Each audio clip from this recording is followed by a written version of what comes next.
All right. Welcome to episode 4, guys, to the Always Accountable podcast. My name is Alec, What's up, guys? My name's Cody. and it is Friday, March 13th. So today we're going to be talking about what we're talking about. We got a few different topics. Scarcity and commitment with consistency, all from the book Influence, Hmm? The Psychology of Persuasion by Robert B. How do you say his last name, man? Fialdini, I Cialdini. think is, yeah. Yeah. So, scarcity comes in a lot of different forms, right? What does scarcity mean for you?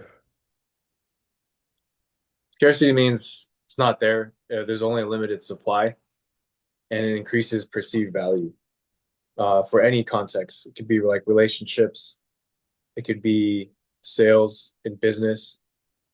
It can even, yeah, it can mean in a social setting, like when you're not there a lot or when you're not available as much.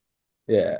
Um, and then in a business setting, you only have a limited supply of it, like you actually do. Mm. That's why those cars, or well, let's talk about like fitness business, right? Or there's only a handful of clients I can handle, which is true, Mm. right? What about you?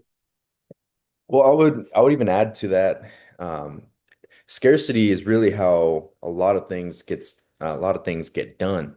Why people buy certain things, like you were just mentioning. Scarcity is here's an example of scarcity. Say that there is this promotional product that just came out that is super hyped and has a lot of branding around it, a lot of marketing. It's Yeah. pushed out into ads now, and then you hear that it's going to be gone the next day. It's only a one-time thing. That's scarcity. That in between those lines is the pull lever of scarcity. And Yeah. whether we would like to admit it or not, um, there is that pull to want to buy it or to All the want time. to get that thing. All the time. Hmm. Yeah, yeah. Um, I would even go as far as it works with people. Like the old saying, don't make yourself too available, for example. There was a book I was reading a long time ago by Robert Greene, and he was describing how Napoleon's life was and how he structured it. So basically, Napoleon wouldn't visit the kingdom. This is just a brief example of what I can remember from the story, but basically, he wouldn't come down to the kingdom. And he would only show up and visit about once a month. And the reason why he did that was because every time he would come every month, people treated him as royalty. Wow, Yeah. Yeah. the king's back. That's awesome. But if he were to come every single day or every week, Too available. Yeah. then in people's eyes, it would just be just a normal day. Just, oh, hey, that's the king. Yeah. Cool. There wouldn't be a level of scarcity to it. Yeah. It would be normalized. That's what I'm trying to say. It'd be Yeah. normalized Yeah. and soon be taken for granted.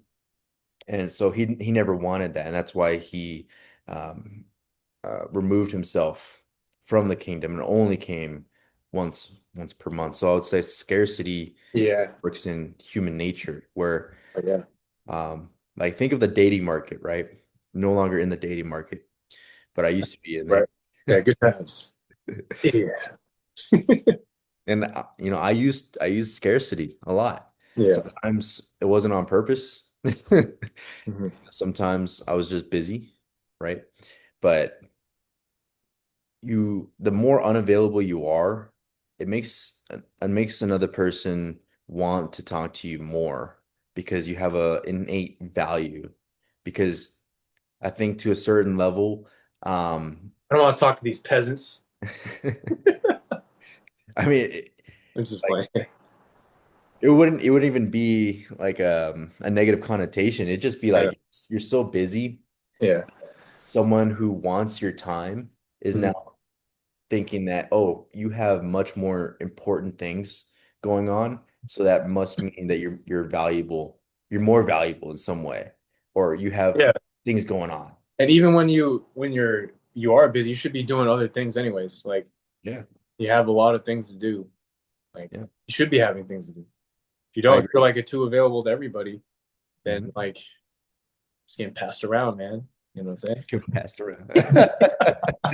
Pause. Because you don't want to be passed around, man. You want to be doing things. So Yeah.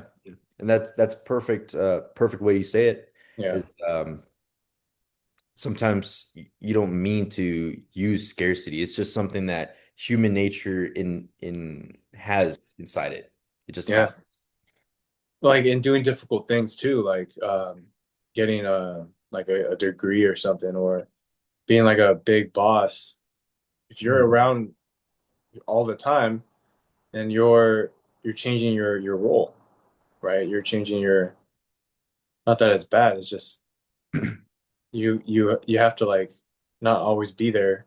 There's some people that need to be there all the time, like the technician people, right? The operators. But if you're like a big manager and you're just always on the, then you're not doing your role kind of thing. Yeah. Yeah, yeah, I can see how that can play a big role into it because now it seems like how can here's devil advocate, right? Yeah. On one end, it seems like you're leading from the front because Yeah. you're Yeah. down in the trenches and you're in the gutters with them. But Yeah. at the same time, it's like you could be leading much more effectively if you had that Right. separation. Yeah. Leverage. Yeah, you let your guys work, you trust them, Yeah. and then you guide them. You know, Yeah. I think to a certain degree, being too much in the trenches with the guys Oh man. makes it seem like you don't trust them, Yeah. micromanaging. Micromanaging. I had a manager like that before. It was Yeah. very different, dude. And the one that I have now is a lot better. It's like I'm actually learning from that person a lot better, See, being stepping off the line. Yeah. what was without getting too specific into the details, what did Yeah. you notice um Trust, from the leadership that you more trust and letting them allowing them to fail and allowing the manager to talk to the supervisors to lead and to check in with the people that are the technical guys. Like how come yeah. this isn't being done? What can we do to make that happen? He's the big guy is leveraging the other guys to manage the other guys, right? It's like a domino effect. Oh yeah. Yeah, yeah. The other guy that was previously manager Hmm. is just let me do Oh it yeah, let me do it myself type of yeah. guy. It was like let me like handle everything, and then that person got burnt out and is no longer there anymore for Mm, the reason, you know. yeah. Yeah. Yeah, man. Even in your personal Hmm. personal lives, I think there has to be a separation. Um, Yeah. but definitely when it comes to leadership, for sure, for sure. I'm looking back to seeing if I had any micromanagers, and In your life. yeah,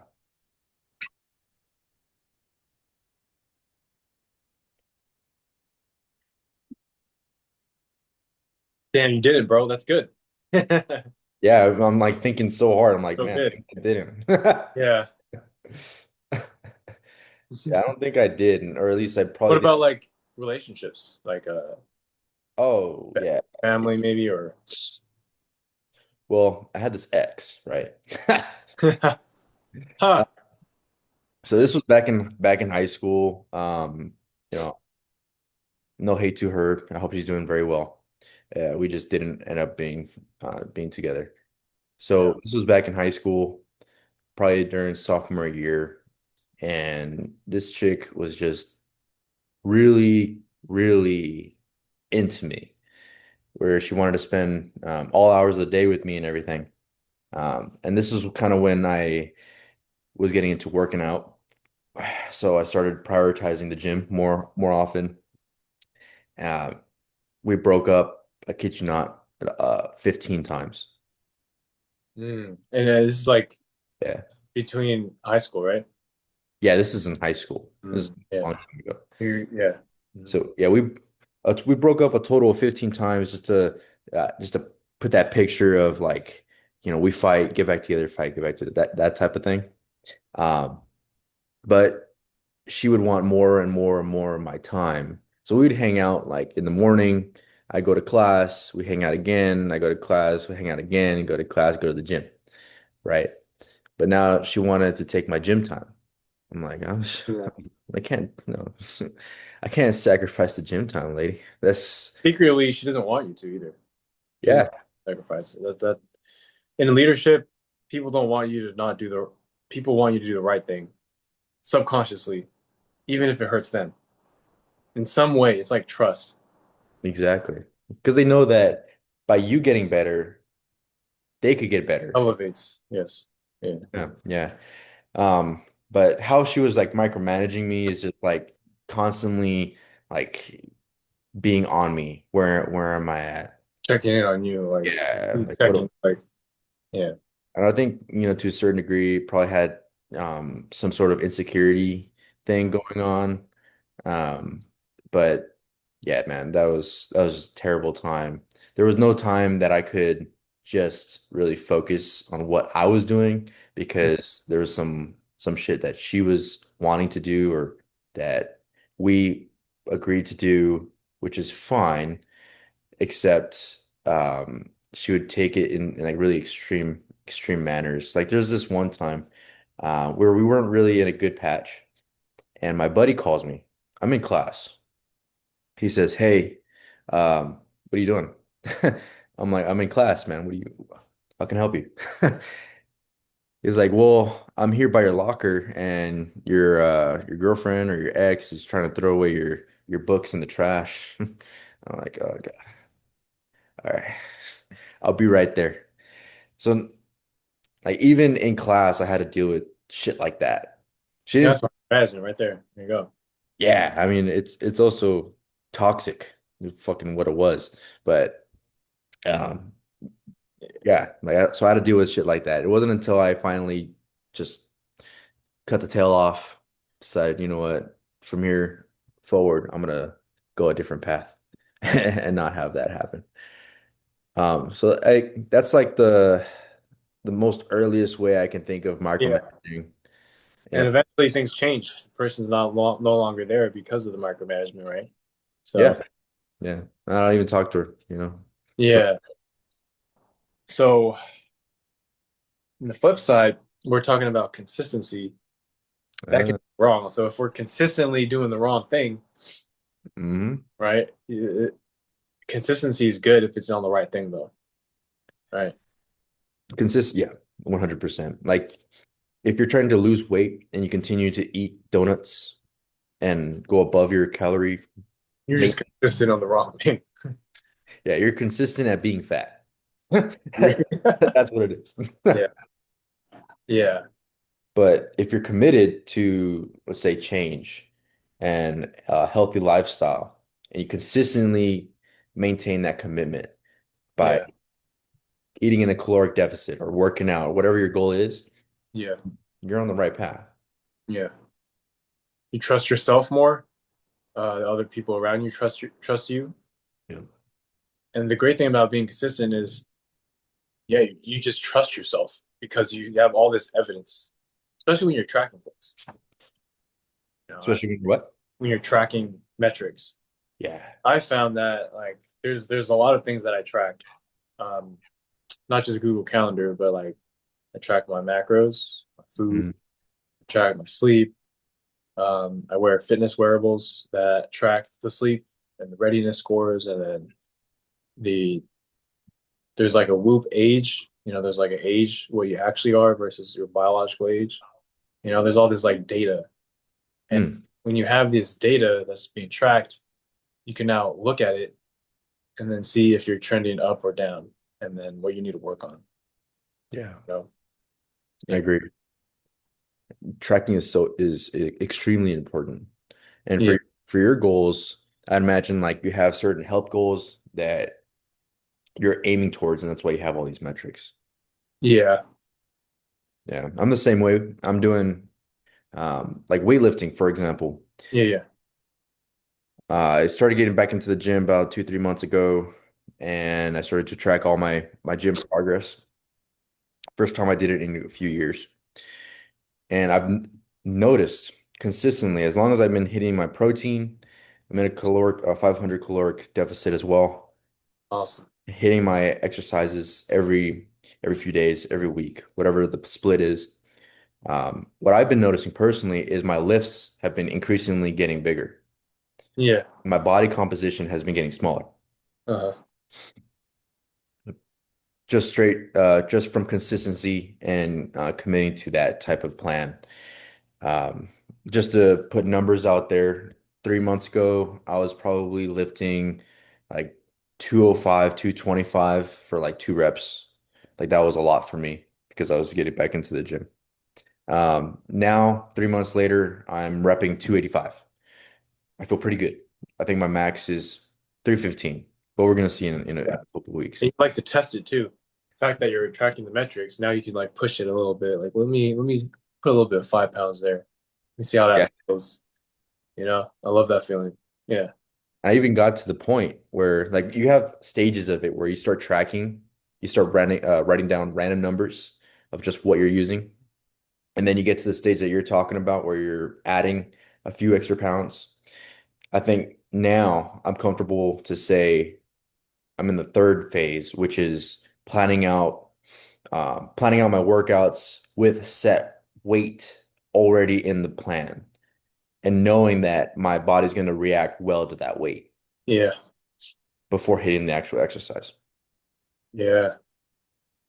I Yeah. love the point where when you're so consistent and then you just add weight and it's like, oh wow, it wasn't even that. That was it. Like you're like, damn, I've been at the weight Yeah. this whole time. And then that translates to life so much when you're like, oh, I've been so consistent. And then the result Mhm. you get is like an afterthought, like, oh, I reached the goal. Like I didn't even know. When you get to that point, that's when life changes, man. I love that point. That's actually kind of crazy you bring that up because Yeah. I was thinking about that concept. Yeah. Um, so I just won the senator election, given I'm not doing it anymore, but I won the senator election and I got to the top of the mountain Yeah. and then I looked around, I'm like, Wait a minute. what what the fuck am I doing here? Like, Oh shit. because, well, for me, I made a commitment, consistency, a consistent plan to Yeah. obtaining that goal. And once I won, I didn't really have anything else after that, bro. I was like, You thought to yourself, right? huh? You thought to yourself, you're like, now Yeah. what? Like, right? Yeah. I was like, now what? Like, there's nothing here. I mean, I remember thinking about this that, I look down the mountain, right? I look down the mountain. And I see people who want to be in that position, and then I see people who just want me to fail, all the haters and shit like that. So a lot of the drive was coming from like, okay, I want to be this person, this idolized person, and I also want to show my haters wrong. And Yeah. and then I got to that point, and I'm just like, I started thinking, what is this all for, actually? Hmm. What's the point in this? Because Yeah. there's nothing here that I actually fucking want. You I'm see not, what I'm saying? Yeah. it's a good problem to have, but it's a total mind fuck. Because like Yeah. put so much time and you achieved it, and now Well, you're looking at another mountain. Is yeah. actually what it is. You're at Every the bottom every of the mountain. level is another like devil, right? Every mountain's another mountain. And like it goes to the concept we talked about with failure. It's like, no, that you didn't fail. You learned, you did something and you proven to yourself that you can actually do that. So now whatever it is that you really want to do, and that's what life's all about. You're just figuring out what you want to do, and then I after agree. it translates. Yeah, Yeah, I yeah, completely, I completely agree, man. Yeah, but I want to say that I only got there because of commitment and consistency yeah, originally. yeah, So yeah, that's where I'm at. yeah, yeah. What about you, man? Have you ever reached a point where, Like now what? yeah, Now what? Yeah, I always wanted to get into Tesla, right? Ever since I was like in college when I was studying in school. I remember I was like, man, it was like 2012, 2011 or 2013. Tesla wasn't even big. I was like, man, I want to get in there. Like, I want to make change. And now I got in there. So I was like this super dedicated, annoyingly dedicated, like super like positive person. yeah, I was on the production line actually. I was an operator.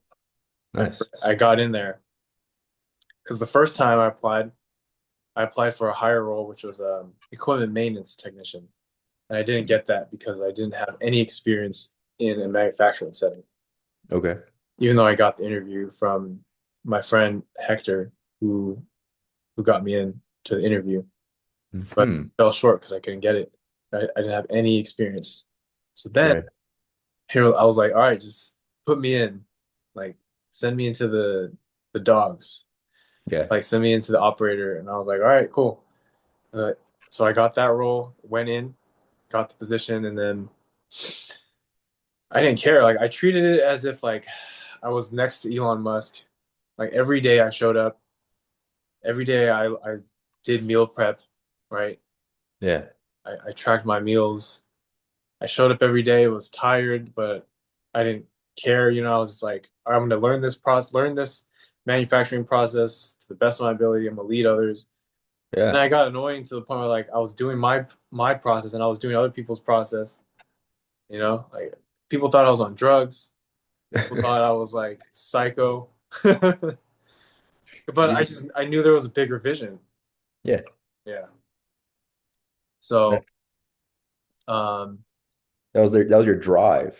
yeah, that was the energy, the motive behind it. And then what it takes usually people 12 months to do, I did in like 9 months. I got into a technician position finally. Yeah. Nice, Yeah. nice. And that's the role I'm at now, but it's grown so much. It's actually changed. Yeah. Do you think you got that role because of how much you wanted it or how much you were networking? It was both. I Both. wanted it so bad. Yeah. I Yeah. remember walking up to the manager with my resume and I was like, my name's Alec, like so confident. My name's Alex. This is my resume. I want to be on your team. What do I need to do? Like straight up. And then we talked for 30 minutes. Was that the old manager that Yeah, left? that was dope, man. Yeah. Oh, well, hey, God bless him. He gave you that opportunity. Yeah. But yeah, I got it, like, and I think it's just like when your intent is there, people could feel the energy. Like, okay, the intent is Yeah. really here. Yeah. I So think that's a big one is the intention and um like how bad you want it, man. Like, do you really want it? yeah, Because I think if anyone really wants something and they're going after it, yeah, there's a different there's a different aura yeah, that or goes along with that. it's crazy. Yeah, yeah. People feel it. I mean, I remember so I was working as a security guard at Roche Tissue Diagnostics around this time, and this was just before I joined car sales. Hmm. Um, I got two job offers. So one job offer was actually at um, the car dealership, and the other job offer was as a maintenance technician for C&W at that site. And I remember thinking about it, Hmm. but I was already pretty deep into sales at that point. And I'm like, well, the most mechanical stuff that I have done was like bikes and cars and shit in the past. So I didn't even take that interview. And I instead went and I took the car sales interview. Yeah. That's, but here's the thing though. Okay. Uh, I took 3 interviews before I got hired at the car sales, the place. Now, I had a business card. Okay. About a year and a half prior to that, I was doing door-to-door sales and I happened to knock on the corporate trainer's door for one of the dealerships. hmm. I tried to sell him solar. He's like, nah, I just rent. I'm like, just rent. All right. All right. I'm with my manager at the time, door-to-door sales guy. And he goes across the street. I'm walking to the next house. Corporate trainer comes right behind me, taps me on my shoulder. He's like, hey, Uh-huh. bless you. Thanks. He's like, hey, if you want to make some real money, give me a call. Gives me a business card. Year and a half later, that's when I called using that number. Um, and it took 3 interviews. And I think, you know, when it comes to sales positions in like one-on-one setting, I think it matters how personable you are, how Mhm. easy you are to talk to, how funny you are, and how good looking you are. I think the good looking part can be pushed aside a bit, but it certainly helps. So I It took does. the first interview with one of the managers. He liked me, obviously. Second interview, did that, liked me too. Third interview was going to be with the GM, but he was taking some time. So they had one of the new sales managers that just got promoted. Um, he was one of the high performers uh, originally, and then he got promoted to a sales manager. And he basically tried to vet me. And I'll say, in my experience, he was playing the role as like an angry customer or Mhm. angry client. And it was my job to find. It was my job to be committed to the goal of getting that position by turning his perspective on me. So in a Okay. span of like 30 minutes, I got him looking like this to like this. Yeah. And that was just because I had the goal in mind. I thought to myself with a mindset of like nothing's gonna stop me, no one's gonna beat me. I'm gonna find a fucking way. I'm gonna be consistent with this. You know, Yeah. I'm gonna keep failing forward. yep. Like every failure is forward. Put the ego aside, understand that it's up to you and nothing's going to stop you. I think a lot of times people allow small things to stop them um, Yeah. when it comes to anything, but Yeah. especially their dreams. And I think here's what I found is that most people are not afraid to go after their dreams because of failure. I think most of them are afraid to go after their dreams because it might work. Yeah. They know that they know that if they allocated all their time to what it is that they actually want, they know that they can achieve it. And I think that scares them more because in order to achieve it, you have to sacrifice the life that you have now. Yeah. And that's a tough pill to swallow. For me, To, to sacrifice what they have now. yeah, I mean, it was a tough pill to swallow for me because, I mean, just think about that. If you can achieve anything and you knew that you couldn't fail, what's really stopping you? What's really holding you back? Right? Yeah. Yeah. And it's the same way in sales, man. I think really learned the basic concept while working in sales because sales gives you a lot of life skills.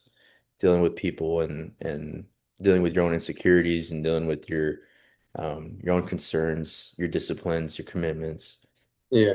Um, but in sales, for example, I had no one else to blame if I wasn't making a sale. Yeah. It's a direct reflection of what you got going on. Yeah. Precisely. So if I'm not making any money, if I'm not making the sales, that's on me. It might be because uh I'm too afraid to talk to more people, or I'm too afraid to make more calls, or I'm holding myself back from thinking I might come off as pushy. Yeah. And that's a big one. That was a big one for me. Yeah. Caring too much about that's yeah, that's a Caring big one. caring too much is another one, yeah. Like at the end of the day, understand that it's business and that you're actually helping them. And it's not taking money, like you're just taking the money and then you're giving them shit. You're giving them something that they Yeah. need and they want An exchange of value. in exchange of value. So, like if you're giving them something that's worth way more than what you're getting, Uh-huh. how can that be a bad thing, right? Fine. I mean, as long as they get as long as they get value in return, then yeah. Exactly. But it's a self-belief, you know. And since we're on the topic of consistency, it can go on like how consistent you are as just your beliefs, you know? Yeah. And What you believe. sometimes, Yeah. yeah. And sometimes, look, I advocate, introspection. I think introspection is really good Oh yeah, that's good. to reevaluate your situation. And if you come across something that has you questioning your beliefs, I wouldn't change it just because you came across it, but I think that we notice things out in the world, and that's because they're indicators for something deeper. Yeah. So it might be worth taking a look at, like, okay, like, is this belief serving me now? It may have served me 10 years ago, it may have served me 5 years ago, even last year, but is it serving me now? And if the answer is no, change it. Be consistent with what you are now so that you can move past whatever that resistance is. Yeah. Of course, yeah, easier said than done because you have to like psychologically reconfigure a new belief system, and that may take some time, but it's better to do that than to continue with a belief that no longer serves you and actually pulls you away. There's a lot of beliefs that I broke through in my time in sales. I had to get over a lot of shit, a lot of like salesmen or sleaze bags. Yeah. It's not true. It's not true. Everything you buy was sold to you. And so that was, getting over that was a mind fuck. And also understanding that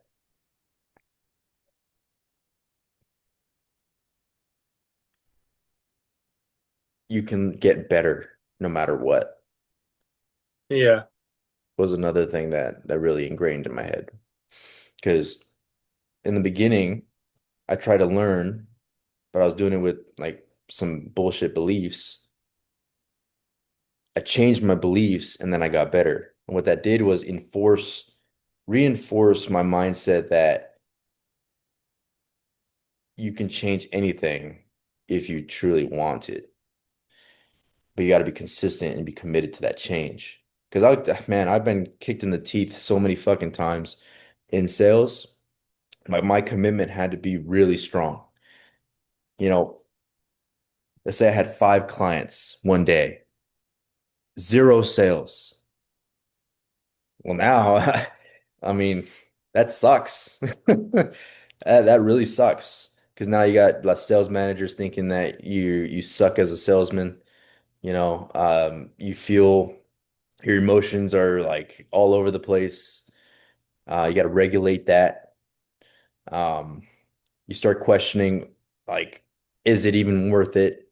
You know, the doubts. So you got to regulate that until you get to a point where you can just take a bat, take a bat, take a bat, and not have those doubts anymore because you got over those beliefs. Now you're like, well, that's just what could I do to get better? Well, I fucked up saying this. I next time I could probably not fuck that up Yeah, and working those little tweaks. And that's what I did. little tweaks. Hmm. Yeah, it'd be something small, nothing extravagant like I gotta try this new technique or this I gotta learn this new skill. That was in the back burner. It's cooking. It's cooking. But a lot of the times were how well could I articulate what I'm trying to say to this person so that they can understand me and my point. And sometimes, well, not sometimes, I think everybody has a different way of understanding. And Yeah, sometimes I was sitting across from a doctor or a lawyer who was way more educated than I am and having to explain something at their level with their temperament versus someone who may be a homeless person getting their first car or getting their a car that they've been saving up for and explaining the process to that person with their articulation and their temperament. yeah, Yeah, so I had to learn multiple ways of explaining things and giving different examples, you know, and seeing what hit. yeah. Clarity. Clarity, yeah. Yeah, Yeah. interesting, man. So we talked about consistency in the wrong things versus the right things, and then consistency in your beliefs, right? Hmm. So, and evaluating those beliefs by introspection often. Yeah. Yeah, seeing like, do I really believe this? Yeah, And being committed to, I think commitment is the overview, overarching um, description of everything, which is committing to a change or committing to growth. You know, if you're committed to that, then everything else is just figuring out how to do it and what to do. Like a good example, man, is like I knew ever since I was a kid, I'm gonna have a business. It's just something that is for me, something that happens in my life. project. Yeah, Yeah. I just didn't know what. yeah, So I'm committed to knowing that, yeah, that's gonna happen. And this whole time is like, all right, trying different things, trying different businesses, trying sales, trying marketing, trying copyright, you know, developing those skills as I'm finding out what I actually want to make a business. yeah, yeah. Commitment, consistency. Yeah. Yeah. I would even say like when um when you're really deep into it, it may seem as though you're not consistent. What I mean by that is you have this overview of where you're going and the goal that you have. But when you're in the trenches and you're actually having to deal with the regulation of everything, it could feel like you're lost because That's where you're supposed to be. exactly, Testing it. When you know exactly. you feel lost, you're like, what's the hell? What's the damn point of all this? Or when you get frustrated, that's the test. Yeah, Yeah. that's the test, man. That's the actual bridge. That's That's the bridge. missing piece to whatever it is that you're going to do next, or that you're going to progress forward. Yeah, Yeah. I mean, it's the same way with working out and eating. Once you get to a certain point, let's say you're trying to lose weight, yeah, you're going to hit a plateau and you're figuring out what you got to do there besides What you got to do there without thinking everything is for nothing. Like Yeah, I can't get past this. Well, it's probably because you gotta tweak some things. yeah, yeah, definitely, man. And then sometimes it's just the basics. It always comes down to the basics Yeah. of just like show up every day, sleep early, that's it, really.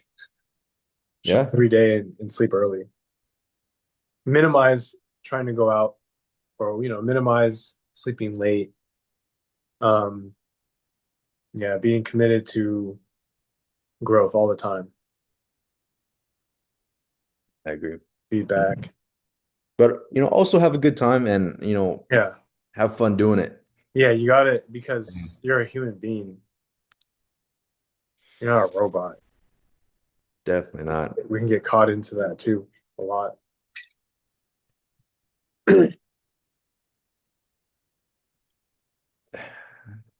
I think you do your best work. I think a person does their best work when they're having fun doing it. Yeah, when they're dancing, when they're themselves. Yeah. You know, you hear the term um sales guy on fire, right? Yeah.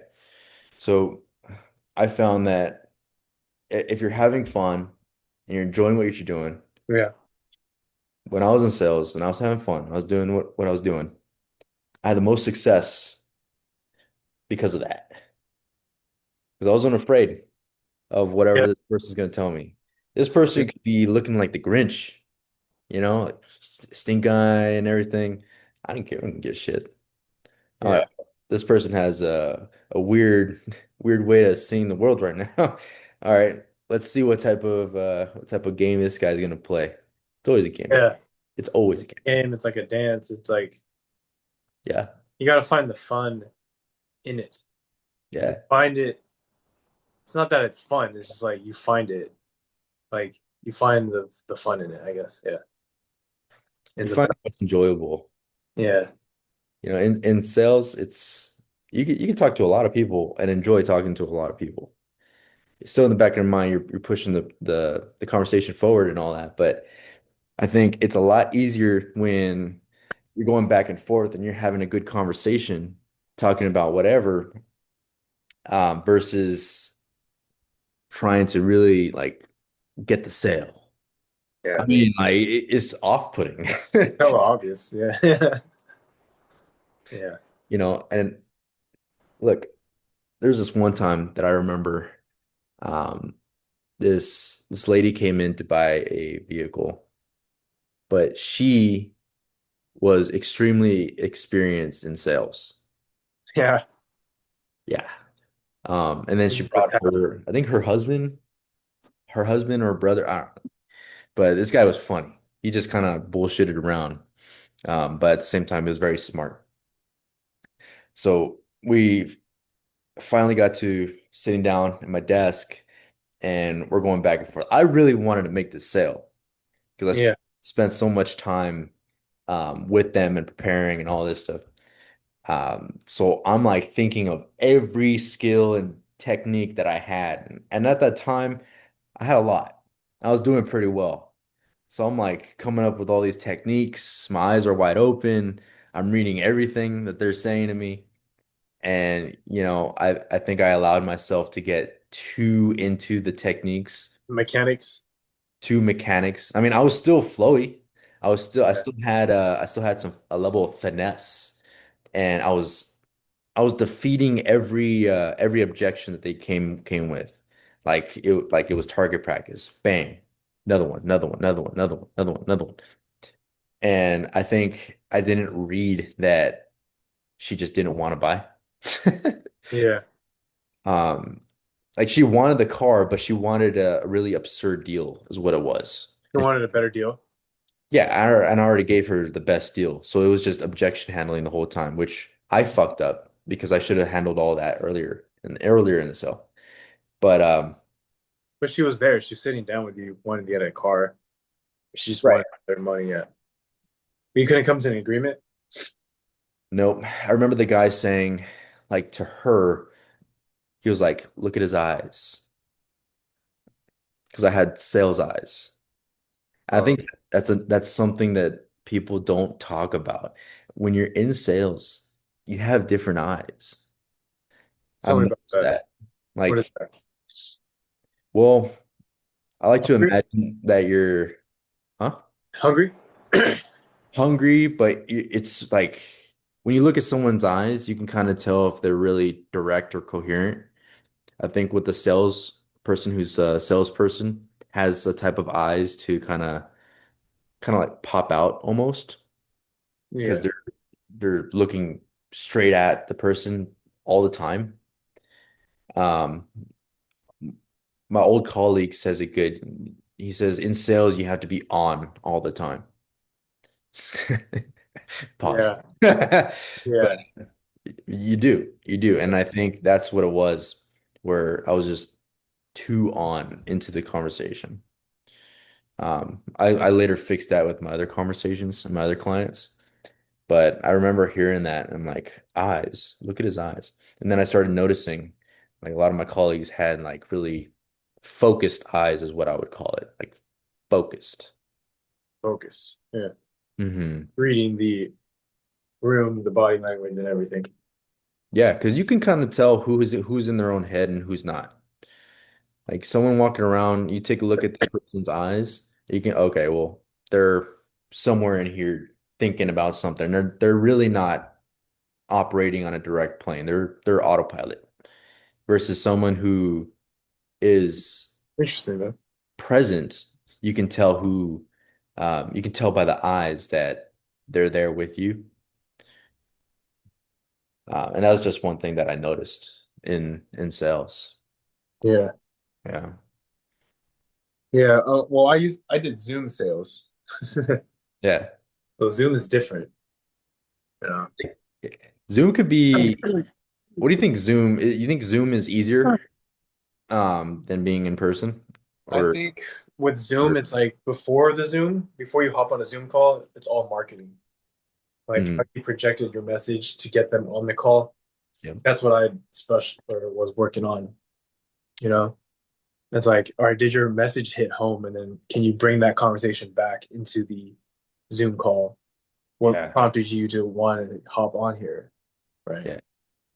It's like a whole just internet glitch connection, like all together. Like, were you confident enough in your marketing? That's basically like you show Mhm. yourself, you know. And And go ahead.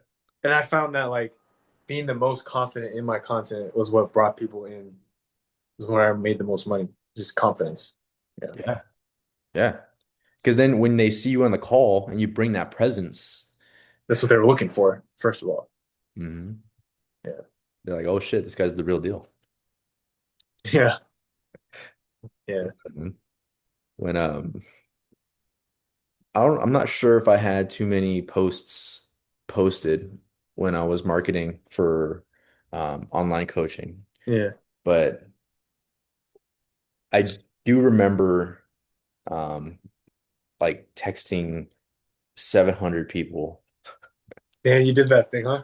Yeah. I didn't do that. I didn't text 700 people. I was more like, I'm just gonna text the people that respond to my message. I wasn't like going out there blindly, even though that's Well, what we're supposed to do. it was, I mean, it was my followers, Yeah. but it was mainly just a blast. Okay. See what hooks. I got Before AI. before AI, yeah. Yeah, crazy. Yeah. Um, and I think out of that, I got like 20 responses and just like kind of ongoing conversations. And then I got one sale out of that. Oh shit. Yeah. It was worth it. Oh, I mean, yeah. I mean, it took me like an hour to send all those text messages, then probably another few days to Yeah. response. Yeah. But the actual sales call took about 20 minutes. And Yeah. I sold it for 300. Interesting. Yeah. Nice. Yeah. So you get really, I mean, if we're thinking like hourly, it's probably not good. Yeah, for productivity. If we think about But the Yeah. time actually, the time we actually used in the sales call, 20 minutes, $300. That's a good deal. Yeah. So let's wrap it up, man. And we'll talk after this too for a little bit. Yeah. What is your conclusion to all this, man, for this episode 4? Well, I think we talked about scarcity, just a really overview, general view of what it is, so that those who don't know can understand a little bit of what how it works in business and in Hmm. our personal lives. Yeah. For commitment and consistency, it's not just the actions that you're taking every day, but it's also the beliefs of what's going on in your psyche. So if you're committed to, let's say, if you're committed to a healthy lifestyle, then you're consistent in eating that patterns, but you're also having this belief that you are a healthy person and you're consistent in living that way. Yeah. We talked a little bit about that. You have anything else to add? Yeah. I mean, just make sure you're consistent in the right things and not the wrong things. And constantly introspect and like review your belief systems and then be consistent in your belief systems, really. Yeah. Yeah, there you go. There you hear it, ladies and gentlemen. All Episode right. 4. Episode 4. So next week we're going to be doing episode 5 out of a million. And and this is the Always Accountable podcast. And we'll see you guys in the next one. See ya. All right.